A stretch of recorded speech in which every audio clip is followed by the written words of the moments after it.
निसर्ग किती बदलवतो पहा माणसाला पटकन. आपण लहान होतो, कपक्यात मोठे झालो. कळलं कोण?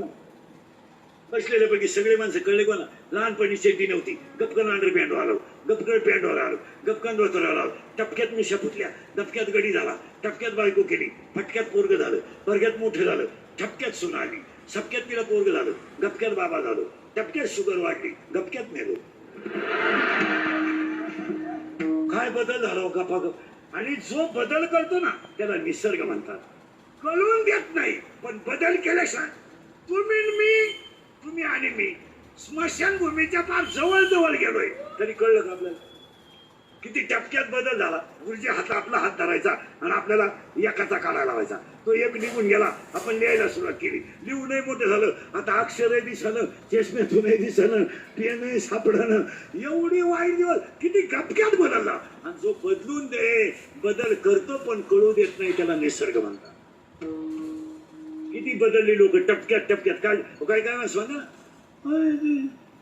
तुमचं पोरग आहे का होते? हो. तुमचं एवढं टपक्यात मोठं झालं. तुम्ही म्हणते ते मला शोभतच नाही. माझ्यापेक्षा तर ते उंचीनं वाढलं. कशामुळं? याला निसर्ग म्हणतात. म्हणून 3 शब्द ध्यानात ठेवायच्या. Nature is a nature, god is a god and science is a science.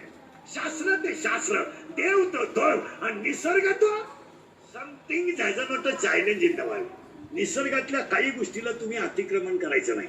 जे घडणार म्हणजे घडणार. म्हणून 4 गोष्टी नीट ऐका. उत्कृष्ट घ्यावं.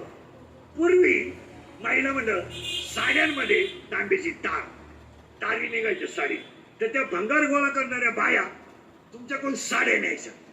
तुम्ही साडी द्यायच्या आणि प्लास्टिकची टोकरी घ्यायच्या. आता तुम्ही देत काय होत्या? उत्कृष्ट का निकृष्ट? उत्तर नीट द्या. अरे उत्कृष्ट तार देत होत्या आणि निकृष्ट प्लास्टिक घेत होत्या. 4 वाक्य नीट आहे का बरं का? उत्कृष्ट द्यायचं, निकृष्ट घ्यायचं.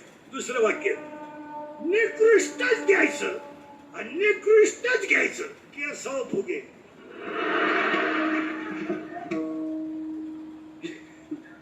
केस द्या. तिसरं वाक्य, उत्कृष्ट द्यायचं आणि उत्कृष्टच घ्यायचं. पैसे द्यायचे, सोनं घ्यायचं. पैसे द्यायचे, कापड घ्यायचं. म्हणजे उत्कृष्टच द्यायचं आणि उत्कृष्टच घ्यायचं. आणि 4थं उत्तर तुम्ही द्यायचंय, निकृष्ट द्यायचं पण उत्कृष्ट घ्यायचं. उत्तर सांगू, निकृष्ट नासक शरीर द्यायचं आणि उत्कृष्ट देवाचं नाव घ्यायचं.